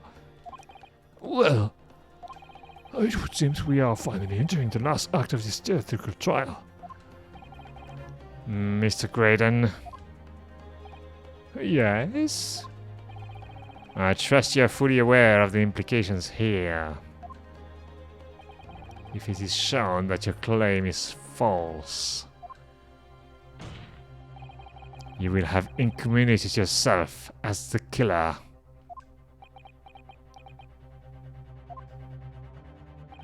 Oh, I understand fully. Then I must ask you to give the formal testimony once more. You will explain to the court precisely what you saw at the moment the defendant allegedly shot the victim. I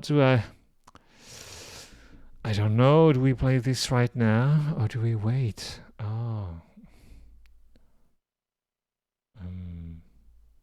Let's see this testimony, and if it continues, we'll have to stop. Nothing would give me greater pleasure.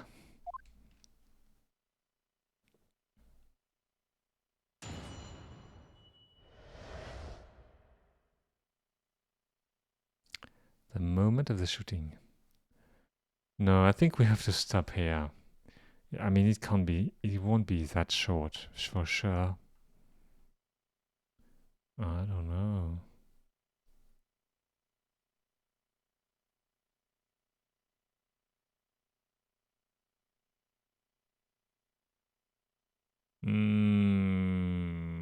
Okay, let's give it 10 minutes. 10 minutes.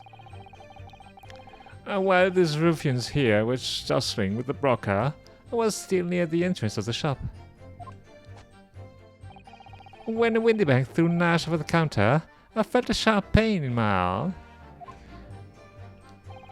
I pursued the man, but he shut himself in the storeroom. I could see him through the peephole in the door, though. Wait, he contradicted himself here.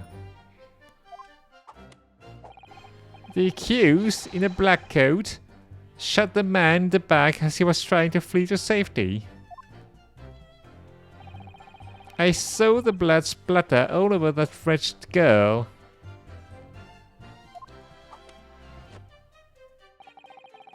Then she tossed the gun out of the peephole, so I picked it up and made my escape. Wait, what? How do you... Wait, what?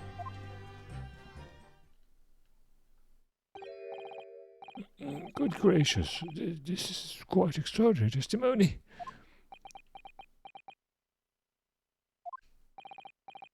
Your claim, sir, under oath, to have clearly seen the defendant pull the trigger.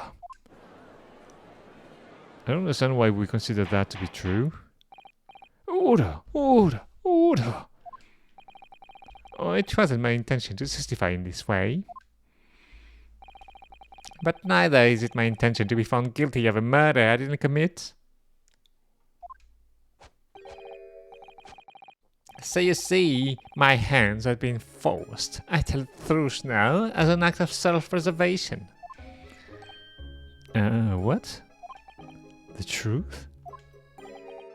Until now, the prosecution was completely unaware of these details. Oh, yes, well, I'm sorry about that. Having shot me in the arm, the pawnbroker was then shot in the back by the accused. And as I said, she was showered in his blood. You say the blood splattered over the accused coat? Are you sure on that point? Oh yes, quite sure. All over the black overcoat that pickpocket girl was wearing at the time. Really?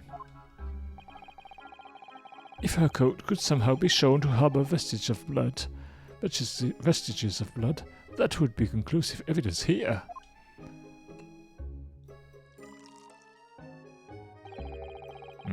Such an investigation is entirely possible, my lord.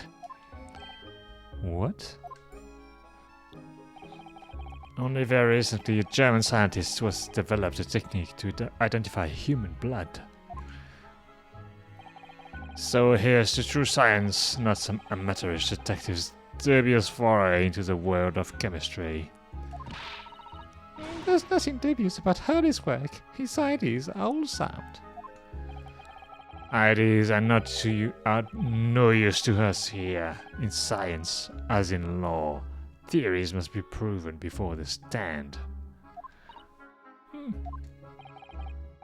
In Germany, the technique has already been employed in the courtroom as the basis of evidence. Scotland Yard has a small quantity of the chemical reagents used, with your lordship's permission. We could shatter all vestiges of doubt within minutes. Oh, this doesn't look good, Bruno. Why not? Well, we know, don't we, that there's blood all over the front of Jenny's coat. Is that tested with the chemicals? Oh, help, you're right. I was forgetting what happened yesterday.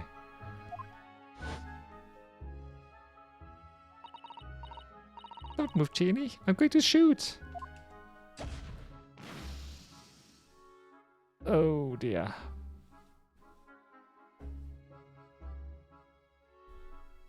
Blood all over. All over. All over. But that's not Mr. Windybank's blood. That stain is from 2 months ago. That's Mr. Mason's blood from when he was stabbed by McGilded. who was wearing the coat at the time. My lord, the defense objects to the test proposed by the prosecution. Overruled.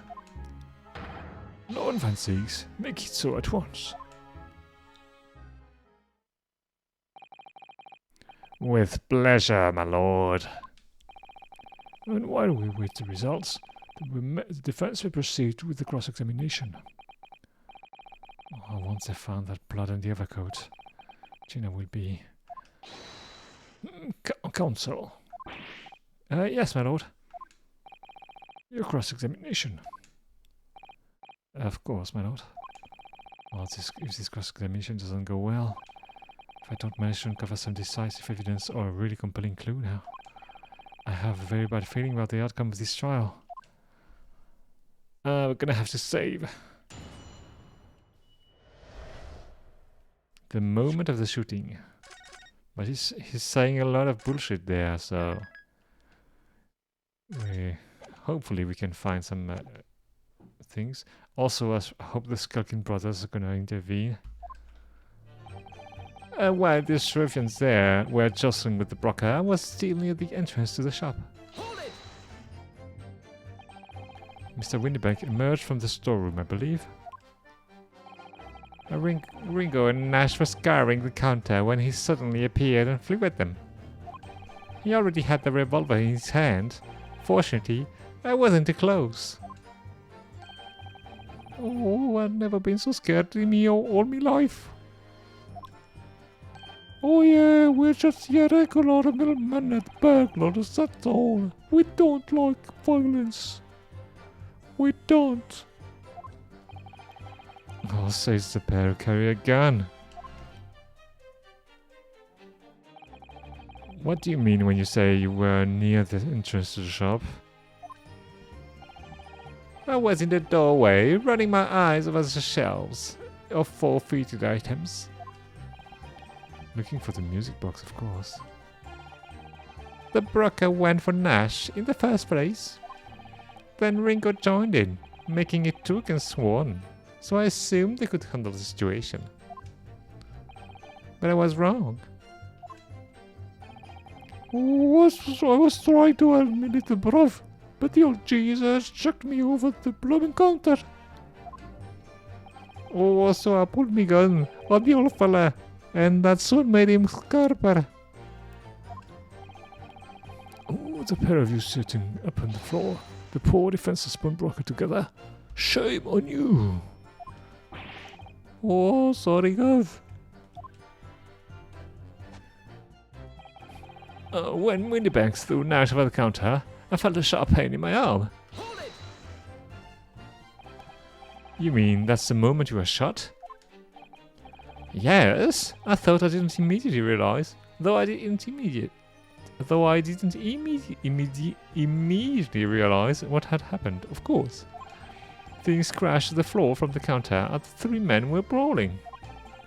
It was at exactly that moment that it happened, so I didn't hear the gunshot.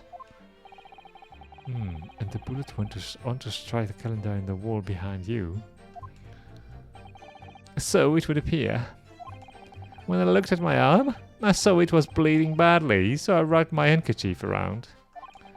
Seeing as I couldn't explain what had happened to a doctor, I had no choice but to wait for it to heal. I didn't imagine it would still be bleeding 2 days later. I could imagine it would. Did Mr. Windybank intend to shoot you, do you think? Well, no, I don't imagine he even noticed I was there, to be honest. Perhaps the gun went off accidentally. Anyway, it didn't quite strike home. Oh, when I pulled my gun on him, he tried to shove me out of the way. And then he scarpered through the door out back. Oh, which one did you do?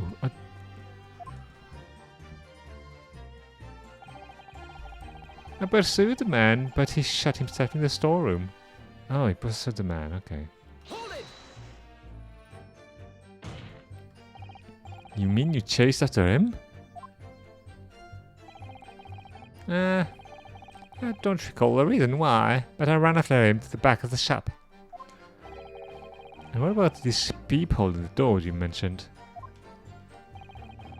Well, surprisingly, the storeroom's door is a solid jump, made of stout wood. Oh, okay, there is a small opening. But there's a small opening in it about head high that lets you see what's what in here from the outside. I knew there was one.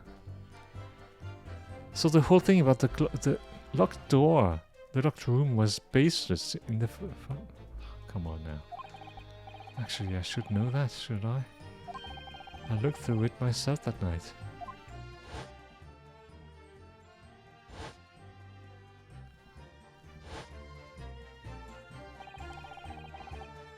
And what about you burgling brothers? Did you see what went through this peephole as well? Oh, not likely, Gov. Oh, I didn't see nothing of the sort, Gov. I doubt these two buffoons were even aware of the peephole's existence. So the Skulking Brothers were there, but they didn't see the killing of the Winterbanks that take place.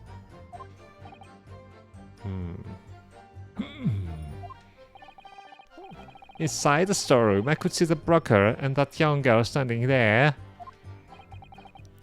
The defendant? Yes, though neither of them noticed that I was looking. The girl raised her gun and pointed it straight at the man.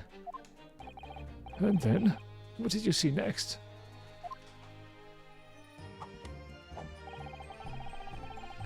The accused, in a black coat, shot the man in the back as he was trying to flee to safety. Hold it!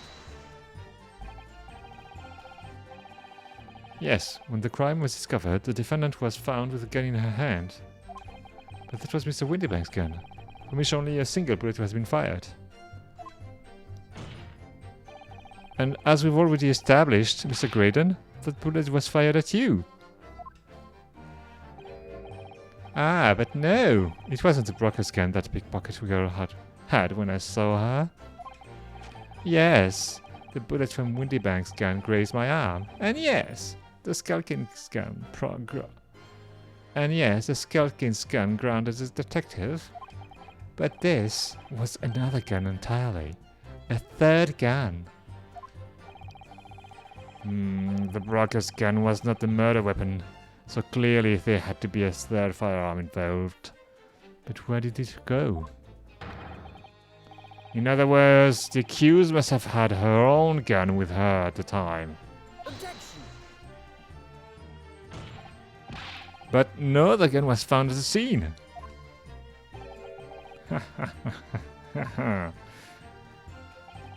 Calm yourself, counsel. Sorry? You must consider the events in order. What order? At first, I saw the broker and the girl glaring at each other, but then, all of a sudden, the broker turned to run. And it was at that moment that the little gutter rat shot him in the back. A chilling image, I must say.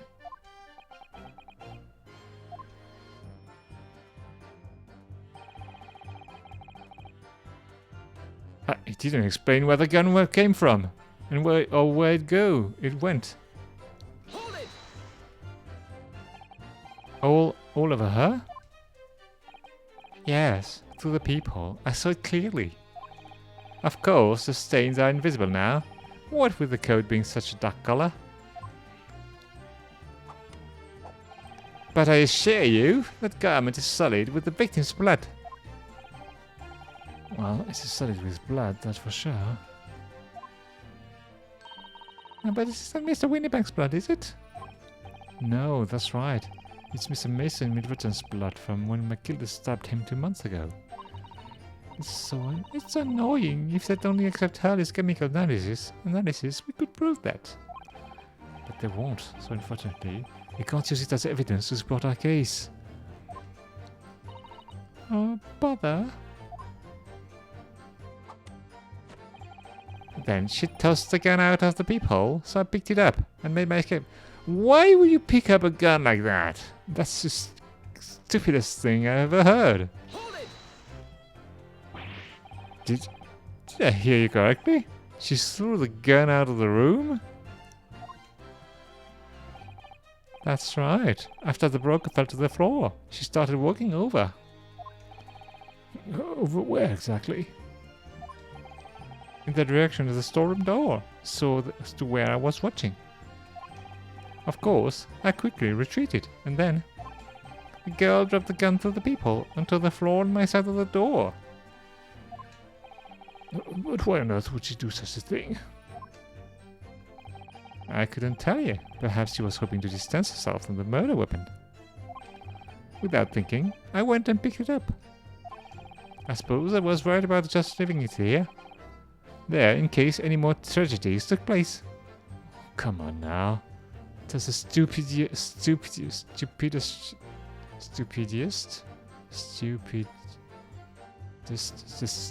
reason for picking a gun.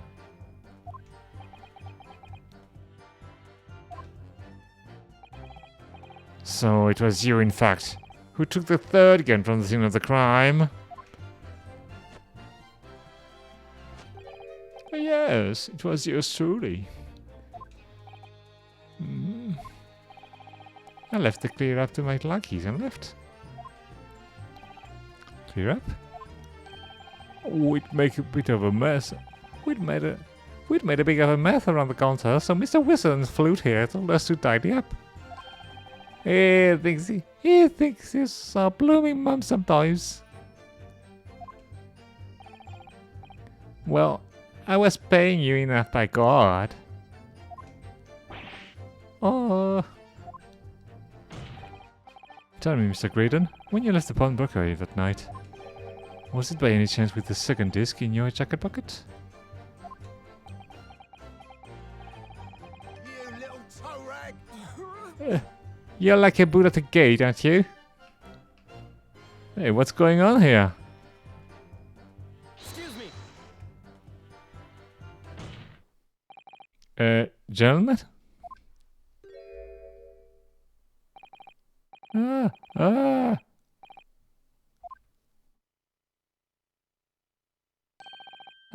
Something wrong, Sunshine? That would be mine.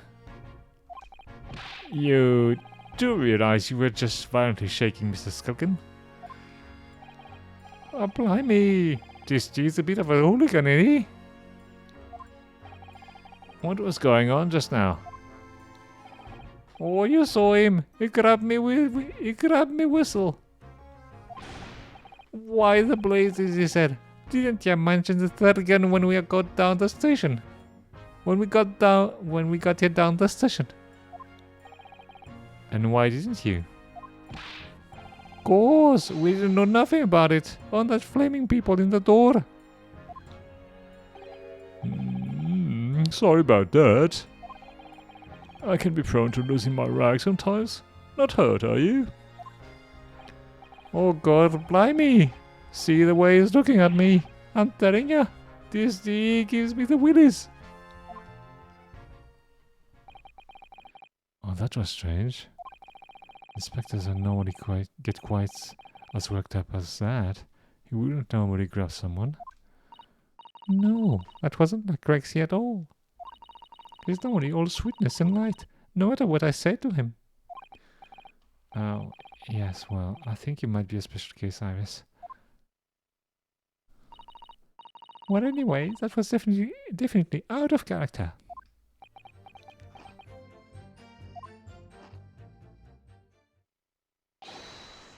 My lord.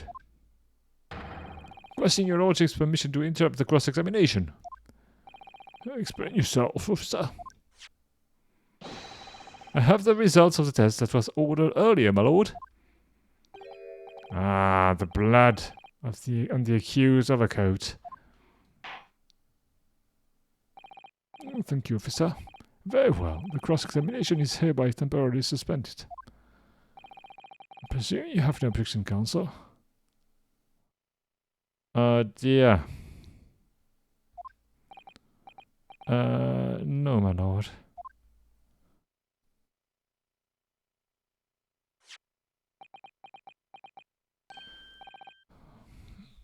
Okay, we're gonna stop it here then.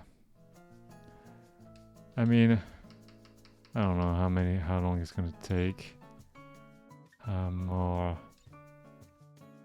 how much more it's gonna take. So, I'm gonna quit here.